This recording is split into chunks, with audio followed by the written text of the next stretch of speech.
Eh, bueno, buenas tardes. Esta es la videoaula para la materia electrónica de potencia.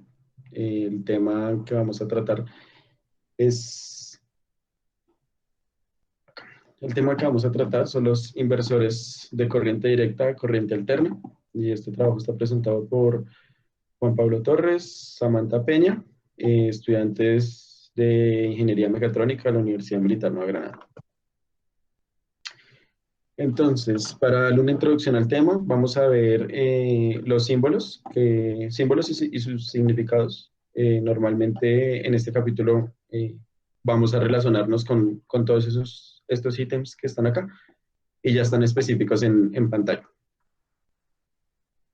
Entonces, vamos a hablar de unos parámetros de diseño básicos. Eh, este sería como una representación gráfica como tal del circuito. Y tenemos algunos parámetros como la potencia de salida, la potencia de entrada en corriente alterna, el contenido de rizo RMS de la corriente de entrada, el contenido de rizo RMS de la corriente de entrada, mm, el factor armónico del enésimo armónico, HFN, y la distorsión armónica total. Tenemos también otros dos parámetros de diseño, que es el factor de distorsión, DF, y el enésimo, para n mayor o igual a 1, mayor que 1. Bueno, ahora yo voy a hablar del inversor monofásico de puente medio. Este consta de dos troceadores y cuando el transistor Q1 se enciende durante un tiempo definido, el voltaje instantáneo veo a través de la carga sería igual a Bs medios. Y si solo el transistor Q2 se enciende durante el mismo tiempo, el voltaje vendría siendo de la misma magnitud, simplemente sería negativo. El circuito se debe diseñar para garantizar que Q1 y Q2 no se switchen al mismo tiempo. En cuanto a la imagen B, esta es cuando θ1 es igual a 0 para una carga resistiva. Esta requiere una fuente de C de 3 hilos y cuando el transistor está apagado, su voltaje inverso requiere una fuerza de C de 3 hilos y cuando el transistor está apagado, su voltaje Bs sería Bs medio. Acá podemos ver también las ecuaciones de voltaje de salida de RMS, que es la primera que podemos ver. La segunda vendría siendo el voltaje de salida instantáneo con Fourier. Para la carga inductiva, la corriente en la carga no puede cambiar de inmediato con el voltaje de salida. Y si Q1 se apaga en el tiempo establecido, la corriente de carga seguiría fluyendo a través del diodo 2 de carga y de la mitad inferior de la fuente CD hasta que la corriente cayera a cero. Cuando Q2 se apaga en el tiempo T0, la corriente de carga fluye a través del diodo 1 y cuando el diodo 1 o el diodo 2 conduce, se retroalimenta la energía a la fuente CD y los diodos reciben el nombre de los diodos de retroalimentación. Ya finalmente para la imagen C, muestra la corriente de carga y los intervalos de conducción de los dispositivos con una carga puramente inductiva. Un transistor conduce solo durante T0 a 90 grados y el periodo de conducción de un transistor varía de 90 grados a 180. Estos tienen un tiempo mínimo y máximo de retardo para evitar un cortocircuito. Siguiente, por favor. Acá podemos ver la corriente de suministro de corriente directa y es un inversor sin pérdidas. Y la potencia promedio absorbida por la carga debe ser igual a la potencia promedio suministrada por la fuente de corriente directa. Podemos ver que T vendría siendo igual al periodo de voltaje de salida de corriente alterna. Y la corriente de suministro CD es igual a IS. Vendría siendo IS, qué pena. También tenemos una secuencia de control de la compuerta, que esta se basa en que genera una señal de control de onda cuadrada, que se le llama VG1, a una frecuencia específica, y esta trabaja a un 50%. La señal de control de la compuerta BG2 debe ser una inversión lógica de BG1. Y luego, ya con la señal BG1, controlada al interruptor Q1 por medio de un circuito aislador de la compuerta, y BG2 puede controlar Q2 sin ningún circuito aislador.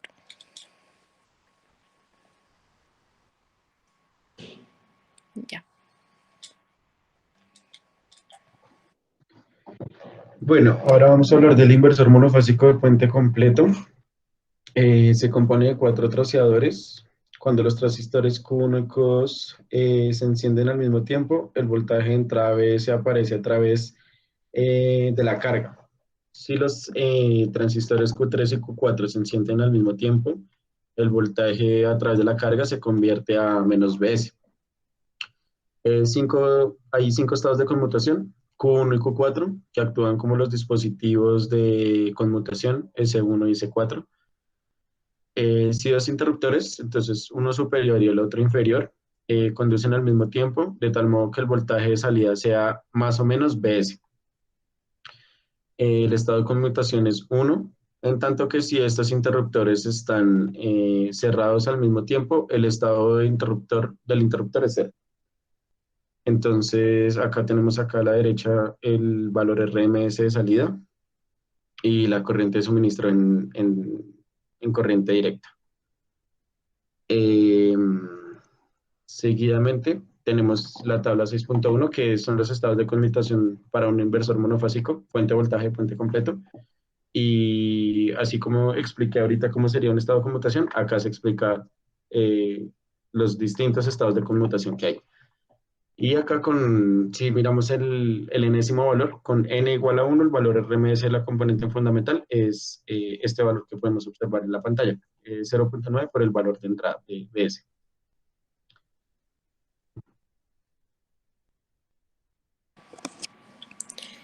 Luego tendríamos los inversores trifásicos. Estos constan de de una conexión de tres puentes inversores monofásicos medios o completos en paralelo, como podemos ver en la imagen. Siguiente, por favor. Las señales de control de la compuerta de los inversores monofásicos se deben adelantar o atrasar en unos 120 grados entre sí para poder obtener los voltajes trifásicos balanceados. Los desvanadores primarios del transformador deben estar aislados entre sí, en tanto que los secundarios se pueden conectar en Y o en delta. Comúnmente el secundario del transformador se conecta en delta para eliminar los armónicos múltiplos impares del tercer armónico. La configuración requiere 3 transformadores monofásicos, 12 transistores y 12 diodos. Algo que vendría a ser importante recalcar es que la salida se desbalancea si las magnitudes y las fases de los voltajes de salida de los inversores monofásicos no están balanceados. Se puede obtener una salida trifásica con una configuración de 6 transistores y 6 diodos, que podemos ver en la siguiente diapositiva, que vendría siendo pues el circuito que tenemos arriba. Acá tendremos dos tipos de conducción que vendrían 180 grados, y esta tiene la ventaja de que se puede utilizar mejor los interruptores y es el método más comúnmente utilizado, y el otro vendría siendo el de 120 grados. El circuito que vemos abajo es una aplicación que se utiliza para la energía renovable y es un generador eólico que se conecta a través de un rectificador y un inversor.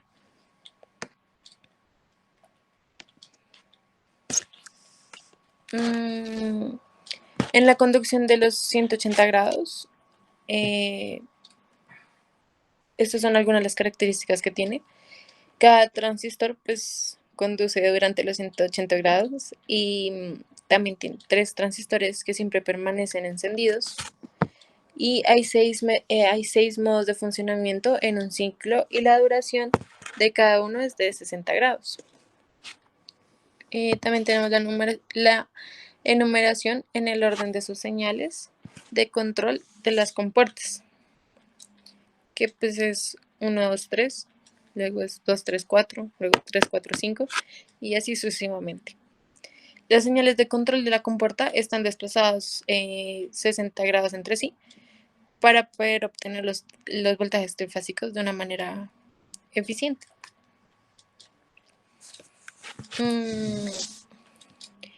En cuanto a la conexión, los interruptores de cualquier rama del inversor no se pueden encender al mismo tiempo porque se produciría un cortocircuito a través de la fuente de voltaje del enlace de la corriente directa. También hay 3 modos de funcionamiento en medio ciclo y para una carga conectada en jeep. La última gráfica que vemos en la parte derecha abajo vendría siendo el voltaje de línea a neutro. Siguiente, por favor. Ya como último tenemos acá las ecuaciones para estos circuitos. La primera que tenemos son los voltajes instantáneos de línea a línea. Y luego tenemos los voltajes RMS de línea a línea.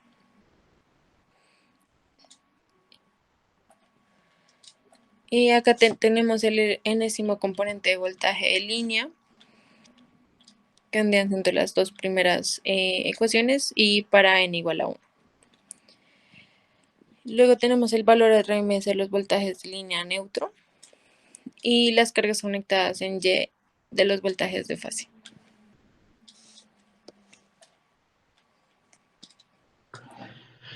Bueno, el último ítem que vamos a ver en esta video habla es el control de voltaje en los inversores. El control de voltaje en inversores es necesario para hacer frente a las variaciones de voltaje en entrada de corriente directa. Regula el voltaje de inversores, satisface los requerimientos de control de voltaje y frecuencia constantes. Existen varios métodos, donde el método más efectivo es implementando un control de modulación por ancho de pulso, como mejor conocido un PWM en los inversores. También hay técnicas que son en la literatura, hay varias técnicas y las que más resalta el libro de Rashid son la modulación por ancho de pulso único, por ancho de pulso múltiple, por ancho de pulso senoidal, por ancho de pulso senoidal modificado y el controlador por desplazamiento de fase. La mayor conocido alguno de estos es como la SPWM, que es la modificada. Esta permite un control limitado del voltaje de salida en corriente alterna. El control por desplazamiento de fase se utiliza en aplicaciones de alto voltaje y también tiene algunas desventajas. Entre una de ellas es el bajo voltaje fundamental de la salida. Entonces, la modulación por ancho de pulsos múltiples. Entonces, generalmente se producen varios pulsos en cada medio ciclo del voltaje de salida para reducir el contenido armónico y para incrementar las frecuencias armónicas. Entonces, así como reducir el tamaño y el costo del filtrado. La generación de señales de control de compuerta, que se pueden observar acá en esta figura B, es para encender y apagar los transistores, como se muestran en la figura A. Al comparar una señal de referencia con una onda triangular. Acá hay unas ecuaciones, entonces antes de esto, ahora sí vamos con esta diapositiva, solo como una introducción al control de voltaje en inversores, y generalmente se producen varios pulsos en cada medio ciclo del voltaje de salida para reducir el contenido armónico.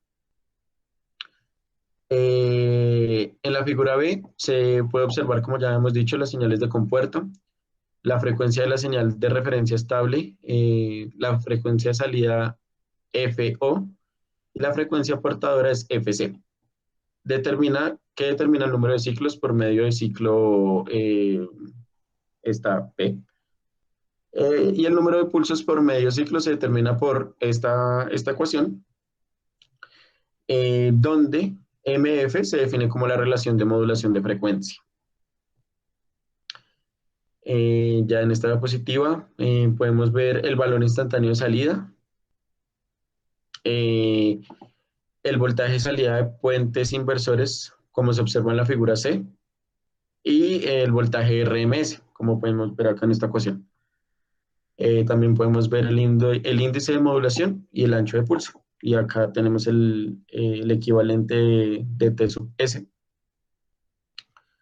Y tenemos la modulación por ancho de pulso senoidal. Entonces acá como un poco de teoría, como el voltaje de salida deseado es una onda seno, se utiliza una señal senoidal de referencia como la señal de referencia. Acá el ancho de cada pulso varía en proporción con la amplitud de la onda seno evaluada en el centro del mismo pulso. El DF y el LOH se reducen de manera significativa. Entonces, en la figura A, podemos observar las señales de control de compuerta. Se generan al comparar una señal de referencia senoidal con una onda portadora triangular de frecuencia F sub C. La frecuencia de la señal de referencia F sub R determina la frecuencia de salida FO del inversor y su amplitud pico AR. Que controla el índice de modulación M, la ecuación que vimos anteriormente. Y luego a su vez el voltaje RMS y de salida, que es el que podemos observar acá. Dando así conclusión pues, al tema de inversores de la materia de electrónica de potencia y muchas gracias por su atención.